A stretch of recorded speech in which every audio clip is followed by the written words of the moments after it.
Boa noite, pessoal. Meu nome é Rodrigo, eu sou coordenador de tecnologia educacional da Escola Eleva. Eu sou formado em engenharia de computação pela USP, na Escola Politécnica, e eu trabalho com educação já tem uns 10 anos e estou envolvido com iniciativas educacionais desde os tempos da faculdade. E eu estou aqui hoje para conversar sobre o nosso currículo de Creative Tech e a importância da educação em tecnologia nesse nosso cenário que está em constante mudança. Essa live, ela faz parte do Eleva Conecta, que é uma série de conteúdos da Escola Eleva. Para receber esses conteúdos, é só você se cadastrar no link que está aqui na bio do Instagram. Se você já é responsável, né, família de alunos da Escola Eleva, você já recebe esses conteúdos pelo Eleva Updates. Mas se você não é, pode se cadastrar agora e já receber o nosso próximo material. Para falar desse assunto, queria convidar o Vincent Bonnet, que já está aqui com a gente. Ele é gerente executivo de tecnologia e inovação da Escola Eleva e vou deixar ele se apresentar. Boa noite, Rodrigo. Boa noite a todos. Como o Rodrigo falou, eu tenho um nome um pouco complicado, Vincent Bonnet, que eu sou francês, mas eu moro no Brasil há bastante tempo, já faz mais de 17 anos. Mas meus amigos me chamam de Vinci, de Vicente, vários outros nomes. Eu tenho um percurso parecido, né, acadêmico com o Rodrigo, eu fiz engenharia da computação também. E eu estou no Brasil desde 2003, aproximadamente, e em 2008 eu empreendi em startup de EdTech, que a gente chama, né? E aí depois eu passei a trabalhar em empresas grandes, de médio porte, grandes, multinacional em educação, e desde o mês de janeiro eu estou como gerente executivo de tecnologia e inovação na Escola Eleva. Legal. Interessante que acho que na nossa área todo mundo, né, já empreendeu alguma coisa, depois foi trabalhar numa empresa, empreendeu de novo. Eu também esqueci de falar, mas eu tô na Escola Eleva há 4 anos, né, trabalhando também na área de tecnologia, com o Makerspace, o Media Lab, e, enfim, ao longo da conversa a gente vai falar um pouquinho mais disso. E, bom, a gente trabalha muito no dia a dia, né, então acho que eu posso te chamar de Vince aqui, né? Isso. O Vince, acho que a gente até esquece que ele é francês, ele tá bem brasileiro já nesses 17 anos de Brasil. Então, vamos lá. Vince, eu queria saber, te perguntar, né, por que é importante ensinar tecnologia e ensinar com tecnologia? Maravilha. Então, eu acho que para responder essa pergunta, Rodrigo, a gente tem que olhar para o nosso contexto. Não basta olhar e perceber o quanto a tecnologia faz parte hoje da nossa vida. Eu me lembro de um estudo, né, que o Fórum Econômico Mundial publicou alguns anos atrás, aí veio com aquela frase marcante, né, que as mídias replicam muito, e que dos alunos que estão entrando no ensino fundamental hoje, né, aproximadamente 65% dessas crianças vão estar trabalhando em profissões que ainda não existem. Nossa, como assim? Né? Parece coisas novas, né? Coisa que nunca aconteceu. É verdade, é bastante comum. Eu me lembro, eu mesma, na faculdade, lá nos anos 90, tentando explicar para minha família, meus avós, o que era um webmaster. Não é uma tarefa fácil, mas eu acho que o que mudou é a velocidade com que isso está acontecendo. Né? A gente tem dois grandes fenômenos que acontecem, que é a velocidade do progresso da tecnologia. A gente tem que perceber, né, o quanto esse aparelho que todo mundo tem no seu bolso hoje em dia, que é o smartphone, tem um poder de processamento, né, que basicamente corresponde a todo o poder que a NASA tinha em 1969, que contém na sua mão. Então, realmente está acelerando. A gente sabe da lei de Moore, né, que mostra como, né, a eficiência de processamento vai dobrando a cada 18 meses. Então, isso está acontecendo. E, em paralelo, a gente vai vendo que a tecnologia está sendo adotada também com cada vez mais velocidade. Então, se a gente for pegar alguns exemplos, por exemplo, o transporte aéreo, por exemplo, demorou quase 70 anos para atingir 50 milhões de usuários. Né? O próprio telefone demorou quase 50 anos. A internet já acelerou muito. Demorou 7 anos para atingir 50 milhões de usuários. O Facebook, 3 anos. E a gente está chegando nos extremos, como o Pokémon Go, né? Que atingiu essa marca em 19 dias. Um grande recorde. Né? É interessante também pensar que Pokémon Go também foi deixado de lado em um tempo bem parecido, né? Eu acho que ninguém mais está no Pokémon Go hoje. Então, a gente tem esse fenômeno da velocidade também, da mudança muito rápida, né, que está acontecendo. Então, com isso, o que a gente observa? Né? Que hoje as maiores empresas e as mais valiosas do mercado são todas de tecnologia, Amazon, Google, Apple, Facebook, né? E aí a gente também observa que nas empresas tradicionais a gente está no meio de um processo de transformação digital. Isso está em todos os mercados, está acontecendo. Então, nesse contexto, e também que a gente observa uma robotização, uma automatização cada vez maior das atividades, a gente vê muito bem que nos próximos 10 anos, né, esse mercado de trabalho, o contexto no qual a gente está atualmente, vai mudar bastante. Vou citar um estudo também da Pearson, que ela fez em 2018, não sobre o futuro do trabalho, mas sobre o futuro das habilidades, que é muito interessante. Ele traz também um aspecto do contexto demográfico, da urbanização, da sustentabilidade, né, no futuro. E eles construíram um modelo preditivo para pensar esse mercado de trabalho em 2030. E aí a gente observou com esse modelo que uns 20%, né, dos trabalhadores que estão inseridos hoje em ocupações que vão sumir, 20% aproximadamente. Uns 10% estão em profissões já novas que vão crescer no futuro.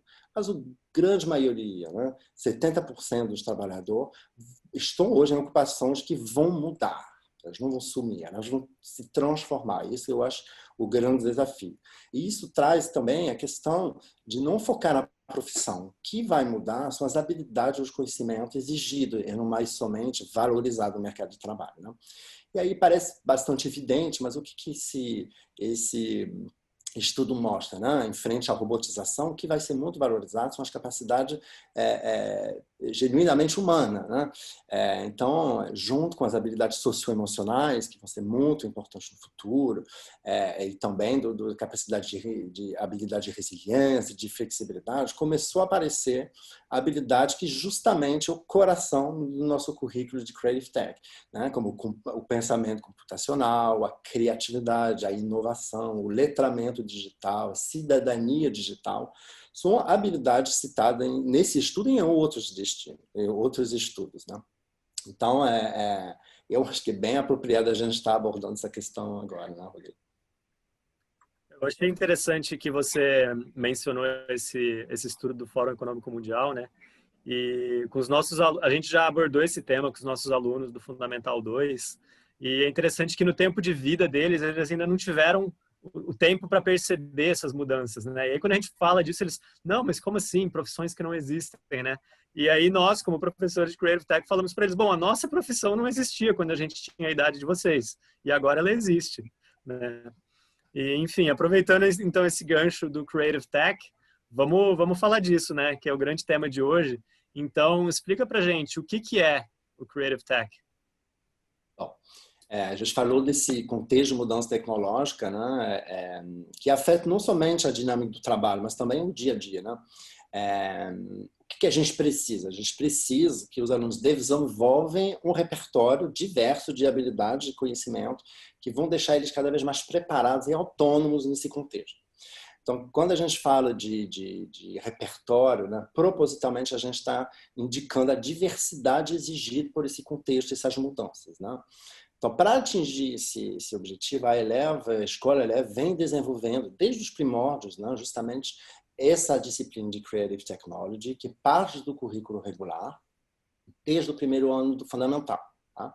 É uma disciplina que é toda ministrada em inglês, que traz justamente uma intencionalidade de desenvolver essas habilidades de conhecimento avançadas em tecnologia, em engenharia, em design de produto, em ciência da computação, em criatividade. Então, as aulas hoje, elas seguem um currículo que é próprio, porém, que é guiado por diretrizes internacionais. Eu acho que vou dar um pouco de importância nesse ponto, porque a gente decidiu mesmo usar o que se faz de melhor no mundo, né? E a gente queria também trazer desafios. A gente precisava de modelo desafiador, porque a gente entende que a realidade de hoje já nos força a adotar e ter umas ações mais fortes educativas, né? Então, isso quer dizer que a gente superou muito, né, o que é estabelecido no Brasil através da BNCC, em termos de exigência, padrões, né, em relação a esse tipo de habilidade.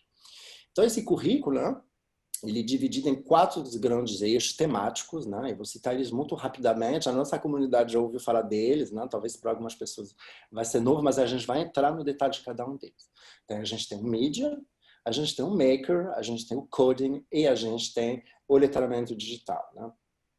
Mas eu quero salientar de novo, né, que esse currículo ele é diverso mesmo, é proposital, justamente porque nossa intenção é que os alunos possam desenvolver, né, esse repertório, essa possibilidade de mudar, essa possibilidade de variar, né, os universos, e aí também desenvolver uma multiplicidade de habilidade de conhecimento, né? Também é importante dizer e te falar da maneira que a gente faz isso, né? A gente faz de maneira a fomentar o pensamento projetual, e não somente a prática projetual.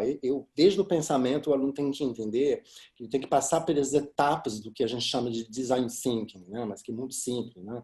Como surge uma ideia através de uma pesquisa, como você vai verificar se esse problema que você identificou vale a pena ser resolvido e identificar os meios de resolver esse problema, até chegar numa ideação da solução, prototipagem, desenvolvimento, teste e entrega de uma solução de um projeto. Então, em termos de metodologia, evidentemente, seguimos a metodologia e a pedagogia da Escola Eleva, a gente usa as metodologias ativas, desculpem, com uma abordagem centrada no aluno. Então, eu não vou me estender nessa questão, eu acho que eu convido vocês a rever o Eleva Connect, com o Márcio Cohen, nosso diretor pedagógico, que explica isso perfeitamente, né? Eu acho que não precisa se estender aqui. Talvez hoje a gente explique um pouco melhor essa questão de design thinking. Obrigado. Eu achei legal que você mencionou a intencionalidade, né? Porque hoje todo mundo fala, né, em habilidades do século XXI e competências, só que como que isso de fato se traduz, né, no currículo da escola e nas experiências de aprendizagem por que os alunos passam? Eu acho que isso é um grande diferencial, né, do nosso currículo. Então, partindo disso, eu queria que você falasse quais que são os principais objetivos e quais que são as habilidades que a gente desenvolve. Perfeito. Então, para desenhar esse currículo, né, e até para listar e identificar os objetivos que a gente queria atingir, a gente segue os princípios do IST. O que é o IST? Né? São os princípios desenhados e os padrões desenhados pela Sociedade Internacional de Tecnologia na Educação. Esse modelo ele nos ajuda a definir os objetivos até muito específicos, né? Mas considerando o aluno nos seus aspectos, em todos os seus aspectos, né? E aspectos muitas vezes complementares.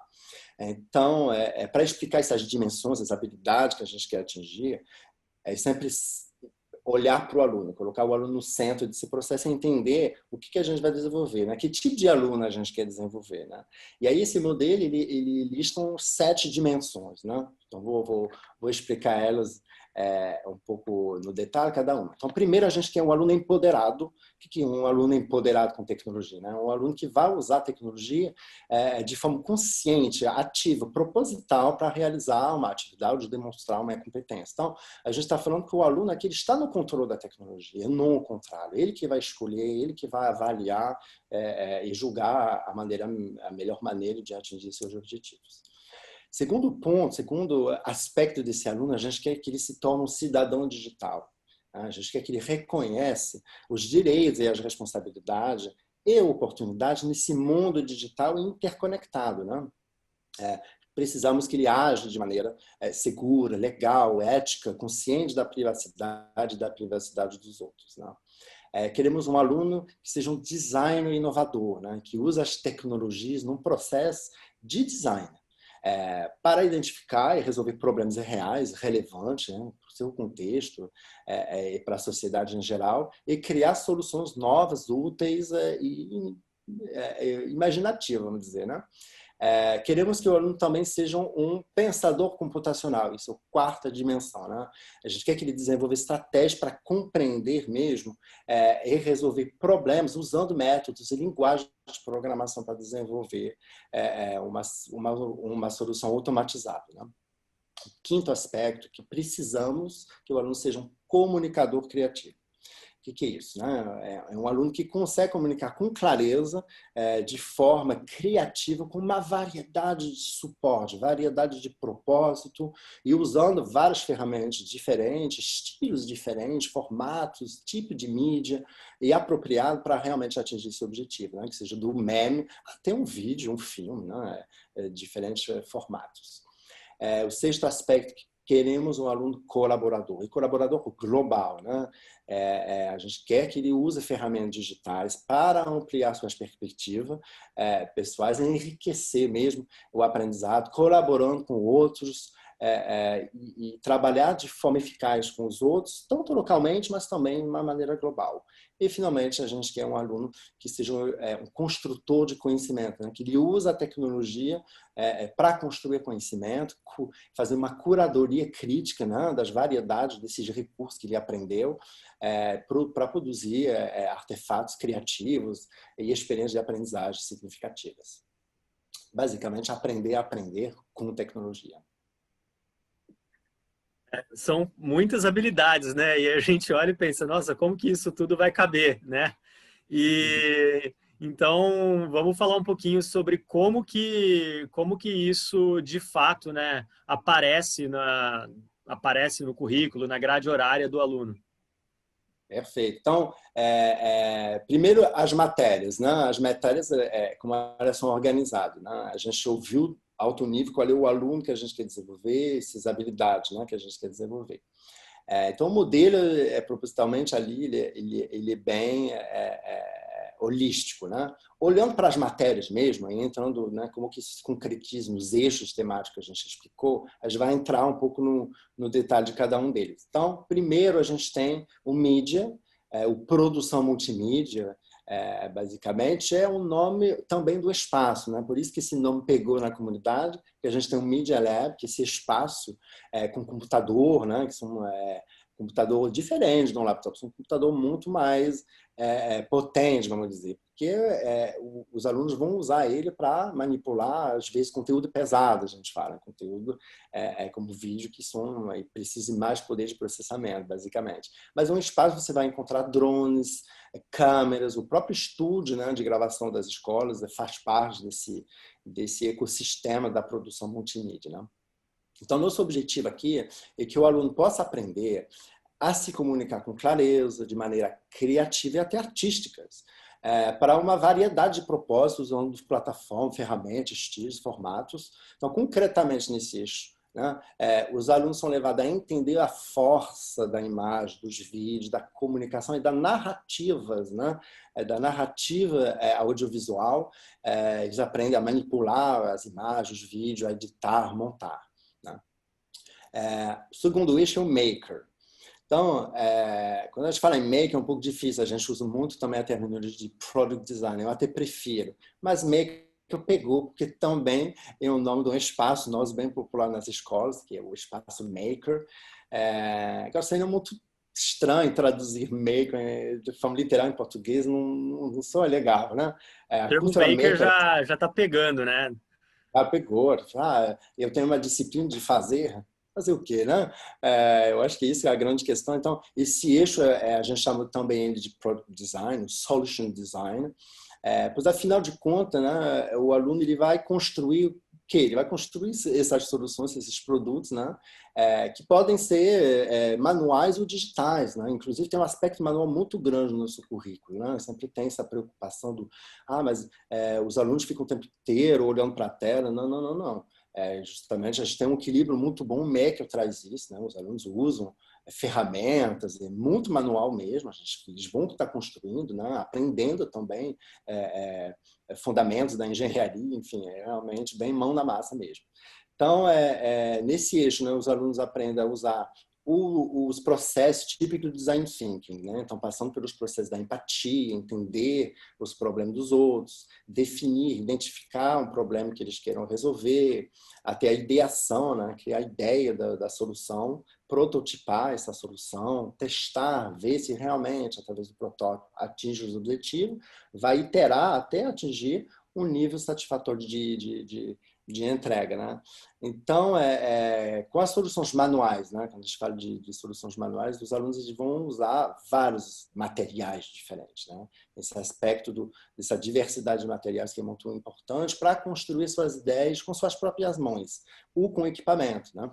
Então, o espaço você vai ver, você vai encontrar impressoras 3D, máquinas de corte a laser, componentes eletrônicos, circuitos Arduinos, tudo que possa justamente ser usado para esse tipo de criação, né? E as soluções digitais, os alunos eles vão usar desenhos, software de prototipagem, como o Sketch, por exemplo, para desenvolver protótipos de aplicativo, por exemplo.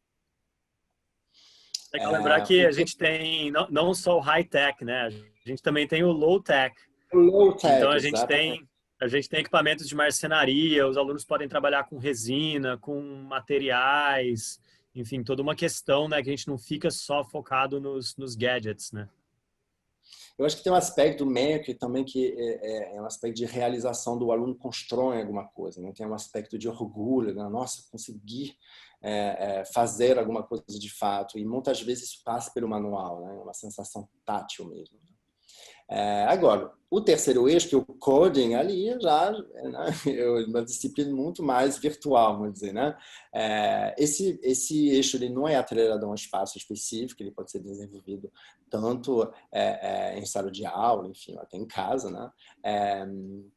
E aí, nesse eixo, os alunos aprendem a ter um pensamento algorítmico para desenvolver soluções automatizadas. Eles para aproveitar mesmo, né, os modelos tecnológicos, as linguagens de programação para resolver um problema. Então, o foco aqui continua sendo a importância da diversidade nesse processo de adoção dessas habilidades. Então, eles não vão aprender uma linguagem, né? Eles não vão aprender uma maneira de desenvolver isso, né? O importante é considerar a variedade que existe e também o fato que cai em desuso, né?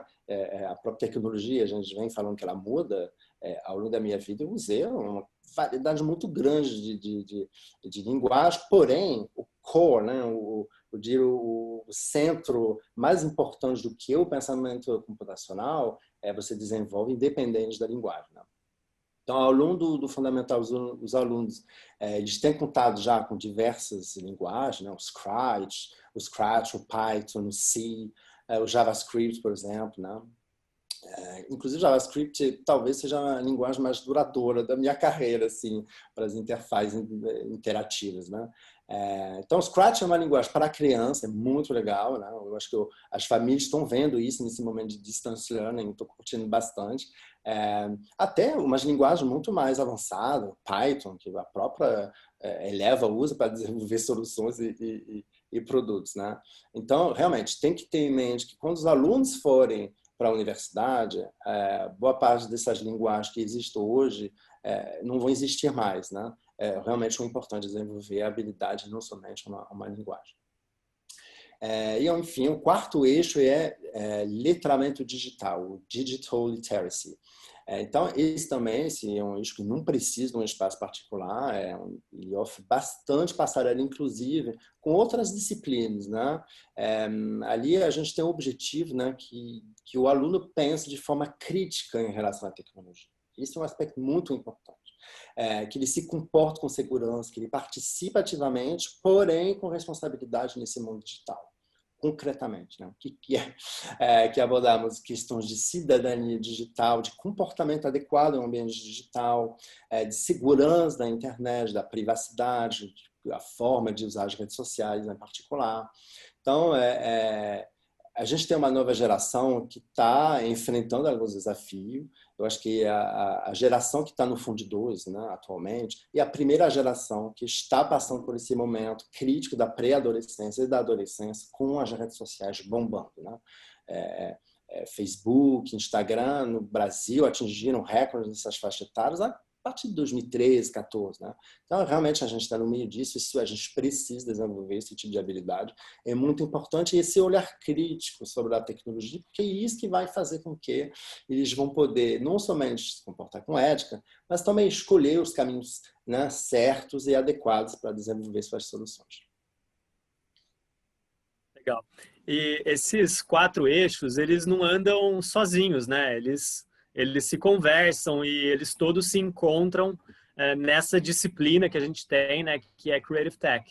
E então eu queria saber como que essa disciplina ela se organiza concretamente, né? Assim, em cada segmento, em cada faixa etária, onde que Creative Tech aparece? Legal. Então, primeiro, antes de responder a sua pergunta, eu achei legal você me dê uma ideia de dar um exemplo de tipo de atividade ou unidade que consegue juntar o todo, né? É, e eu vou dar o exemplo de uma unidade onde os alunos são provocados a não somente pensar sobre o ciberbullying, mas também desenvolver a solução sobre o ciberbullying. É, e isso acontece no middle school, né? No 7º ano, a gente Sétimo tem ano. essa unidade, 7º ano, né? E aí os alunos eles vão refletir sobre esse fenômeno, suas manifestações, a maneira de lutar contra. E eles vão se engajar num processo de desenvolvimento de um app para combater, né, o ciberbullying. Isso em grupo. Isso é muito legal, porque eles vão passar pelo processo, né, de identificação de um processo, de desenhar uma ideia, um produto, prototipar, né, eles vão fazer os protótipos de telas, as interações, as navegações, e realmente chegar numa entrega. E aí vocês estão vendo que num projeto só, né, a gente consegue pensar essas questões de programação, de desenho de produto, de cidadania digital, e também eles vão fazer meio que um vídeo, fazer um pitch, né, do produto deles, eles vão desenvolver uma comunicação ao redor desse app. Então, é o exemplo perfeito da atividade ou da unidade que vai englobar esses 4 eixos temático para atingir esses resultados em termos de habilidade que a gente explicou desse aluno completo, né, realmente em domínio da tecnologia. E aí, agora, para responder a sua pergunta, né, entrando um pouco mais, né, no detalhe, como que Foi um concretamente... ótimo exemplo. Eu Porque acho que esse engloba os exemplo 4 eixos, né, em uma unidade. É muito legal essa unidade. eu gosto muito dessa atividade. Então, a disciplina, como é que ela se organiza por segmento, né? Então, do 1º ao 3º ano do Fundamental 1, os alunos eles vão ter um tempo por semana de Creative Tech. As aulas no Fundão, elas são até o 3º ano, são todos no espaço do Maker, que a gente chama, né? Onde eles vão ter acesso a vários materiais, eles vão estar desenvolvendo soluções, e é muito legal, eles adoram isso, porque é muito provocativo, né? E às vezes desafia bastante eles, né? Eles vão fazer, eles vão ter que construir uma ponte usando sei lá, o fósforo, aqueles fósforos, o papéis, cartolina. Isso desenvolve bastante a criatividade com recursos limitados e desafiador, né? Isso é muito legal. E aí, a partir do 4º ano em diante, né, ali eles vão ter 2 tempos por semana, que aí eles podem ocupar diversos espaços, né, de acordo com os objetivos de aprendizagem e o peso em fase que a gente vai colocar em determinados eixos em função do nosso currículo, né? Lembrando que todas as aulas de Creative Tech, né, elas começam desde o 1º ano do fundamental em inglês, né? É uma disciplina ministrada em inglês. Então, além dessas disciplinas regulares, dos horários regulares que a gente tem outras oportunidades para trabalhar, né, e diversificar e aprofundar na matéria. A gente tem os flex, né, no fundamental e as eletivas no upper school. E aí, o que é muito importante traz uma questão da personalização, né? É importante engajar os alunos no processo onde eles vão se identificar, vão se engajar com um assunto que estão apaixonados por esse assunto, que interessa, chama a curiosidade deles, né? E aí tem vários exemplos de eletivos, né? Vai da fotografia até o fashion design, o gaming, né? Eles aprender a desenvolver games, a modelagem 3D, robótica também, tem bastante sucesso, inclusive em resultado, a gente vai falar um pouco disso, né? Alunos querendo se desenvolver mais com design thinking, com filmagem, enfim. Uma variedade também de eletivos bem legal. Todas essas atividades, né, de flex, eletivas, elas são atividades complementares ao currículo, né? Mas Creative Tech é uma disciplina como qualquer outra disciplina do currículo formal, né? Como matemática, como language arts, como physical education. E aí as famílias vêm e perguntam para a gente, né? Mas é uma matéria de verdade? Tem prova? Reprova de ano? Como que funciona? Como funciona a avaliação dessas habilidades, né? Legal. Eu acho que é importante dizer que, evidentemente, temos avaliação, mas a avaliação ela vem de uma forma diferente. Não adianta você fazer uma avaliação tradicional quando você aplica esse tipo de pedagogia, né? Aí você vai ter um quiz de escolha múltipla sobre a privacidade, ou sobre como construir um produto. Não vai realmente nos ajudar a identificar se o aluno atingiu os resultados, né? Para isso, a gente tem sim avaliações. Elas são feitas a partir da realização de projetos, né? E elas são alinhadas com o conceito de avaliação formativa e somativa da Escola Eleva. Então, essas avaliações elas existem, inclusive, né? Os pais estão vendo os alunos, né? Tá lá no report card, e vem sempre com comentários, e é importante dar valor, né? Porque a gente entende que, de fato, é uma disciplina que vai desenvolver habilidades fundamentais, e essas avaliações elas fazem parte do histórico escolar do aluno, como qualquer outra disciplina. Quero mencionar também que todas essas estratégias de avaliação estão alinhadas, né, com a proposta de avaliação da Escola Eleva como um todo, né? Sim. E mudando um pouquinho de assunto e indo um pouco mais ali para o chão da escola, né? Quais que são esses? Você falou ali um pouquinho antes, você falou do Makerspace, você falou do Media Lab. Então, quais são esses espaços? O que tem de equipamento nesses espaços? O que as crianças fazem neles? Legal.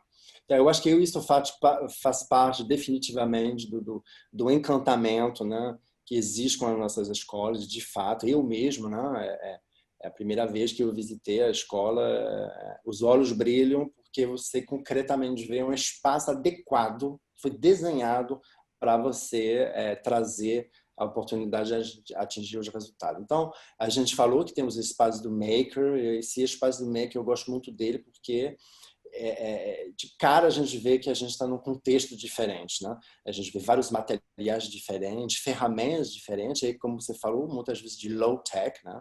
Temos ferramentas de marcenaria, ferramentas manuais, de moldagem de resina mesmo, tá?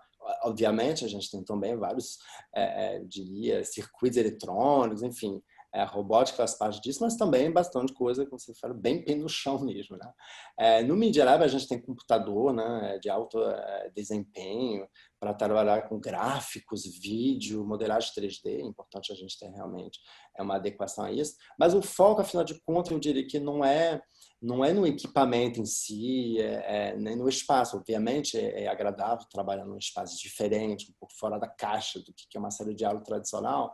Mas eu acho que o foco ali mesmo a questão dos projetos, dos processos, né, para podermos realizar isso com eles, né? Ponto importante também, que eu acho que dá uma dimensão em relação aos espaços, e que é um espaço aberto, propositalmente, é um espaço que os alunos vão ocupar para executar tarefas dele, fazer projetos pessoais. A gente tem várias iniciativas que atendem outras disciplinas, então, de fato, é um espaço aberto, como realmente essa visão de acessibilidade, né? Não queremos reservar esse espaço da tecnologia em horário específico, fechado a 4 chaves, não, é bem o contrário, né?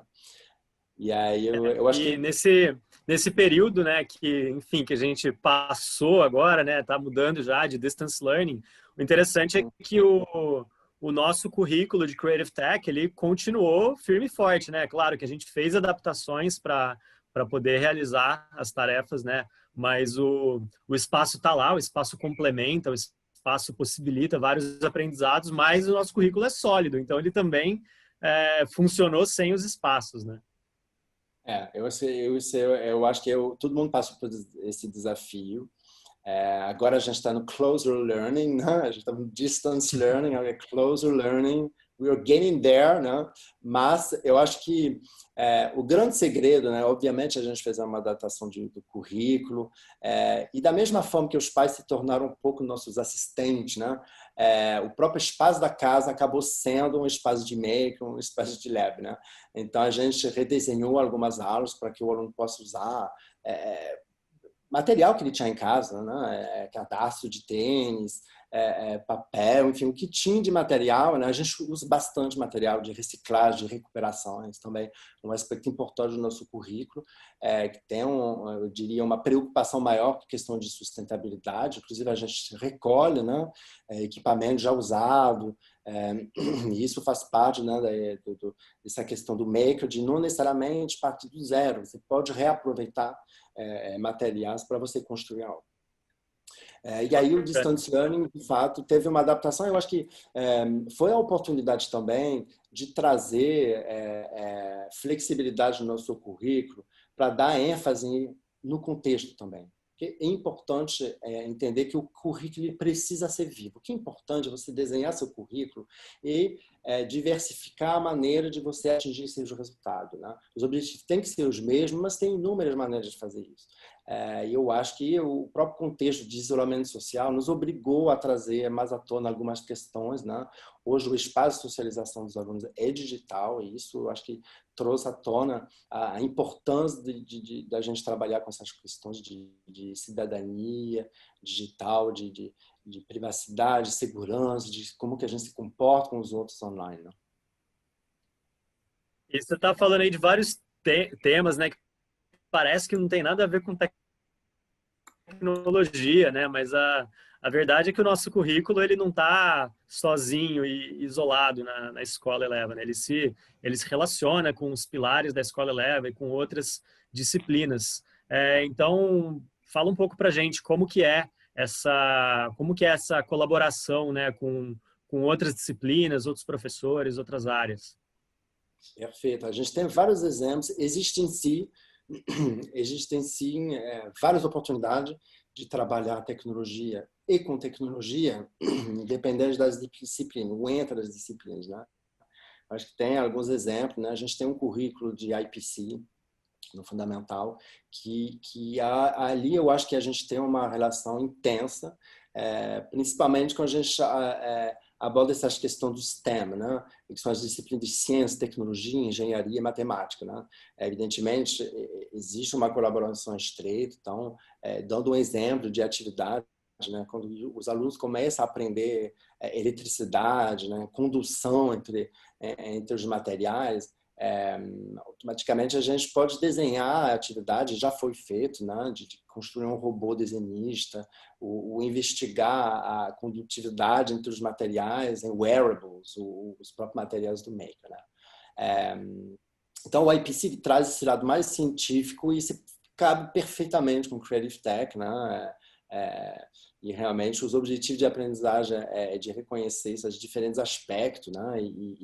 E necessidade de preferência no uso da tecnologia para atingir resultados relevantes para o contexto reais, né? Vou dar um exemplo que chamou minha atenção, dos alunos, assim, eles precisavam desenvolver uma solução para alunos em dificuldade, que tinham dificuldade de visualizar, de ver ou de ouvir no contexto. Aí resolveram, usando, né, os conceitos que tinham aprendido, né, de eletricidade e condução, desenvolver uma pulseira com luz de LED, onde teria uma luz verde para o sim e luz vermelha para o não, para indicar uma resposta da pessoa em relação a uma pergunta que a gente for fazer para ele, porque ele tinha dificuldade de se expressar. Então, é realmente trazer essa visão do aluno, né? Não, eu vou resolver o problema de uma pessoa real, eu tenho um entendimento real da dificuldade dessa pessoa e dentro do contexto, o que faz mais sentido é usar isso e aí, evidentemente, a gente trazendo e conectando com conhecimento científico, né? Mas tem inúmeros exemplos, acho que da própria educação física, a gente teve colaborações geniais, assim, onde um professor de educação física ele precisava de usar um raquete para uma atividade. Pô, cadê as raquetes? Não tem raquete. Rodrigo, time de TE, como é que a gente pode fazer alguma coisa junto? Será que os alunos seriam capazes de desenvolver um raquete? Sim, tem como. Eles desenvolveram, né? Customizando e fazendo esse trabalho de identificação e apropriação mesmo desse objeto. E eu acho que foi uma colaboração muito feliz. E a gente tem muitas colaborações até onde você nem imagina, na biblioteca, por exemplo, né? Parece um espaço tão ligado ao tradicional, né? Nada de tecnologia, bem que eu acho que uma das tecnologias mais marcantes e impactantes para a humanidade, né? Na história da humanidade, é a escritura e depois com Gutenberg, a máquina para justamente, né, automatizar e fazer com que a produção de livro e a difusão do saber seja muito maior. E a gente está no meio disso, porque agora a gente atingiu um novo nível de velocidade de circulação das informações.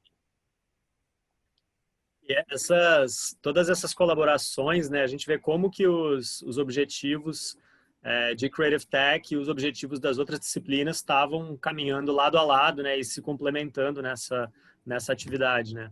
E então isso mostra que a gente tem aí uma sinergia entre existe uma metodologia, né, para essas atividades. Então eu queria que você falasse um pouco de como a gente ensina na Escola Eleva, né? Quais são essas metodologias que, inclusive, permitem esse tipo de colaboração? Legal. Então, a gente falou um pouco de Active Learning, ou metodologias ativas. De novo, convite para vocês, assistem o Eleva Connect sobre esse tema com o Márcio Cohen, é muito interessante. No nosso aspecto, evidentemente, a forma de ensinar é centrado no aluno, né? Então, a gente não está numa disciplina onde já vai ter o professor lá na frente do quadro e falando e passando instruções a saber para o aluno. A gente está num contexto, obviamente, completamente diferente, onde o aluno vai estar construindo, né, o saber sozinho ou com os outros alunos, né, e sendo orientado pelo professor, né? Isso casa muito bem com nossa metodologia também de PBL, que a gente chama, que é de metodologia orientada a projeto, né? Baseada em projeto, onde os alunos eles vão partir, né, de uma provocação do aluno, até de uma pergunta norteadora do professor, para identificar um problema que pode afetar a sua própria vida ou a vida dos outros, o contexto geral, né? E aí, ao longo do projeto, eles vão estar adquirindo novos conhecimentos, novas habilidades para resolver justamente no âmbito da resolução desse problema e da conclusão desse projeto. Eu acho que essa questão de conclusão do projeto, o final do projeto, ele é muito importante, porque ele nos indica também um atingimento, de fato, de objetivos. Para o aluno é muito gratificante. Eu acho que para tornar o aprendizagem mais visível, mais evidenciado, eu acho que também é muito benéfico. E também para poder mostrar para a família, para a sociedade em tudo, né? E a gente tem vários momentos para isso também. A gente organiza eventos como o Making Makers, por exemplo, a Science Fair, que é uma feira de ciência, a gente fala isso, né, em português, me soa tão estranho agora, usando esses duas linguagens, né? Mas também participação em concurso, em conferência, em eventos, e eu acho que isso, a gente tem muitas demonstrações de sucesso, de orgulho mesmo, né? A gente está morrendo de orgulho pelos alunos e o que eles são capazes de fazer, realmente. Você falou de três aspectos fundamentais, né, da metodologia de aprendizagem baseada em projetos, que é, primeiro, né, os alunos tratarem de um problema real, né, e um problema que seja relevante para eles e para a sociedade, e, em terceiro lugar, eles poderem compartilhar esses aprendizados, né, e eu acho que o Making Makers e a Science Fair são momentos que a gente faz dentro da escola, né, para eles não só compartilharem, mas celebrarem os aprendizados. Agora, como você bem falou, a gente também teve momentos em que isso aconteceu fora, né? Então, teve essa conferência internacional em que os alunos nossos apresentaram para uma audiência de cientistas renomados, né, nos Estados Unidos. Então, dos Estados Unidos e do mundo. Então, enfim, teve outros episódios também. Eu queria que você contasse um pouquinho para a gente de como nossos alunos estão apresentando o que eles têm feito por aí. Obrigado, Rodrigo.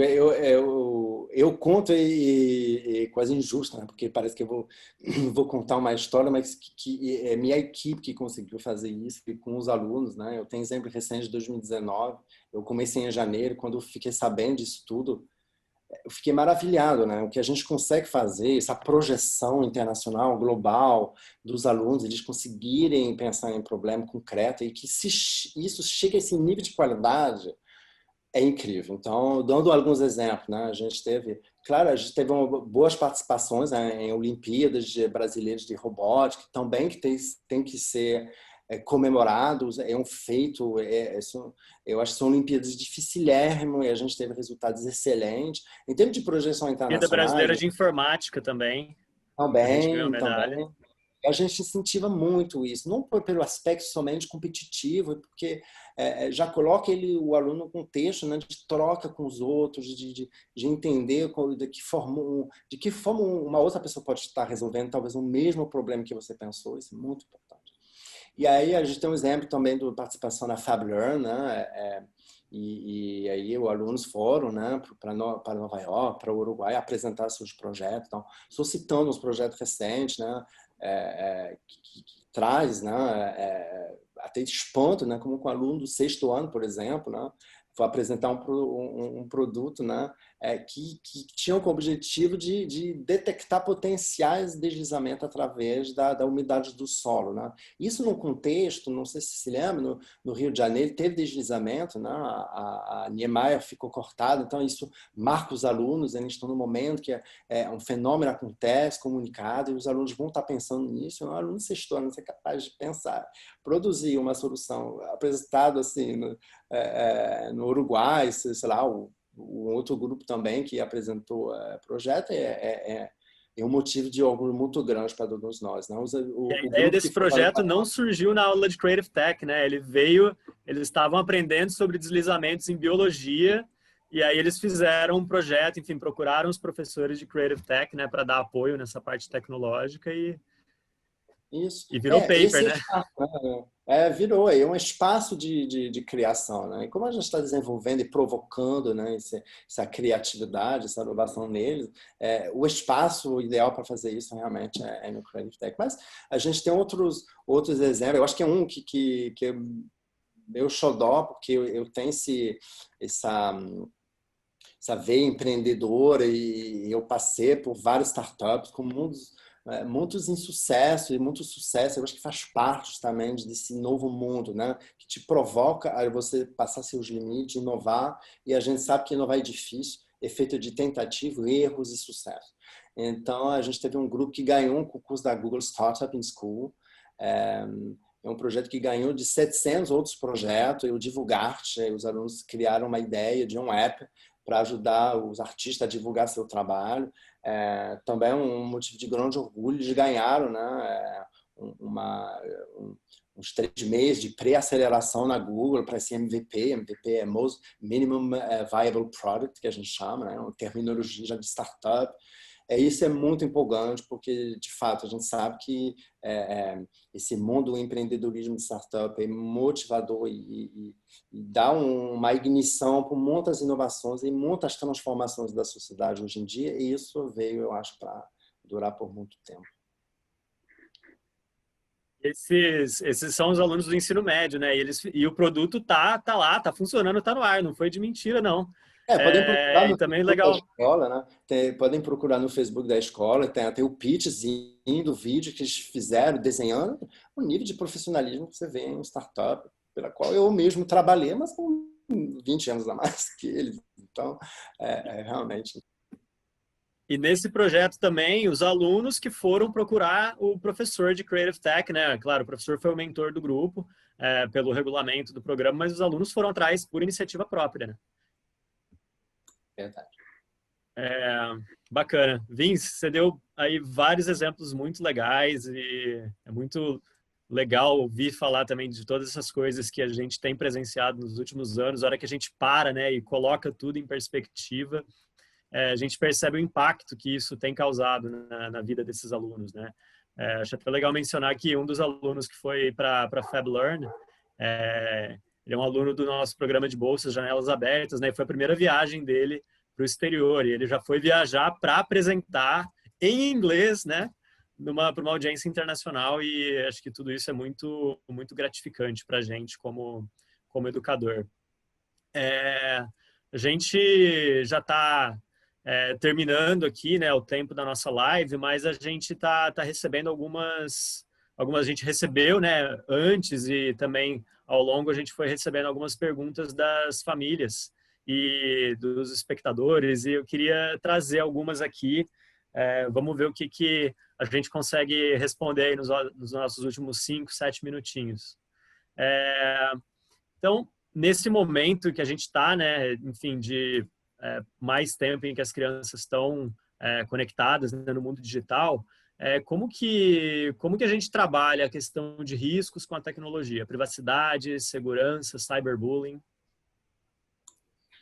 Bom, esse é um aspecto muito importante que, evidentemente, a gente olha, não somente como, eu diria, regra, definição de regra da comunidade escolar, né, que, evidentemente, temos políticas, etc., mas que, por regra, é muito importante a gente desenvolver, né, no próprio aluno esse olhar e esses hábitos saudáveis de usar a tecnologia da forma correta, né?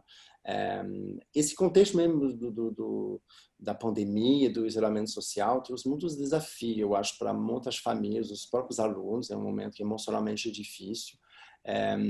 Então, eu acho que essa temática de privacidade, cyberbullying, segurança, a gente está trazendo muito cedo até no currículo, a partir de agora, usando até ótimos produtos, soluções externas, né? É um convite até para os pais visitar o Seja Incrível na internet da Google, que é uma iniciativa muito legal que ajuda as famílias, os educadores, os próprios alunos a entender, né, tudo que a gente está falando ali. Então, usando isso em casa, para vocês abordar essas questões com seus próprios filhos, definir regras dentro da célula familiar em conjunto e em acordo, né, com os filhos, tem tido resultado ótimo e realmente enfim, é uma dica que eu dou para vocês.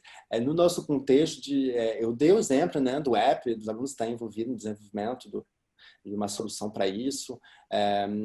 Eu acho que assim, é um dos eixos que vai se tornar cada vez mais importante no futuro. Existem vários debates, no próprio recentemente a Netflix lançou um que é ótimo, que traz esse olhar e não de parar com esse encantamento da tecnologia, que tudo é maravilhoso na tecnologia, tudo. Não é bem assim. A gente tem que ser, pelo contrário, extremamente crítico e exigente com a tecnologia, né? Eu venho de uma geração que viu a chegada, né, nos anos 90. Eu me lembro da faculdade, a gente se conectava em Unix, via Telnet, o terminal da faculdade, e era a gente encantado, tudo era mágico, a gente não conseguia nem enxergar os riscos que tinha por trás, porque ainda não tinha chegado a monetização, comercialização daquilo, né? E aos poucos a gente vê, né, que talvez os objetivos iniciais de algumas tecnologias mudam e não atingem esses resultados. Então é importante trazer isso, essa clareza para os alunos. Outra pergunta que não quer calar nesse momento, né? Como que foi, né, esse período de distance learning? O que foi feito em casa? O que dá para fazer em casa? Legal. Bom, dá para fazer muita coisa em casa, evidentemente. Então, as aulas Creative Tech, elas tiveram o mesmo design, eu diria, né, que o resto das disciplinas. Tivemos aulas assíncronas, né, que o aluno faz no tempo que mais convém a ele, né? E aulas assíncronas, né, usando as ferramentas de videoconferência, interagindo com os outros alunos. E a gente teve que se adaptar. Então a gente determinou alguns objetivos estruturantes, os objetivos mais importantes que a gente tinha que desenvolver nesse momento de pandemia. E, tendo identificado isso, a gente recorreu à criatividade do professor entender o que pode ser feito dentro de casa, né? Então, é uma atividade de maker usando barbante, lápis, cardápio de tênis, fio de telefone, de fone, de ouvido, enfim. Foi também trabalhado muito a questão da mídia, obviamente, porque a gente entrou numa fase de comunicação.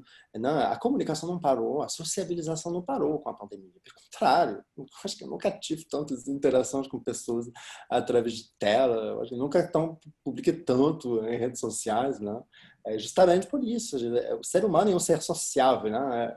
Por natureza. Então, a gente teve bastante atividade de voltar para o MIDI, né? Pensar essa questão de transformar um desenho em 2D em 3D, entender os diferentes formatos de mídia. Eu acho que no Fundo 2 teve também esse foco muito grande em comunicação visual e em programação também, né?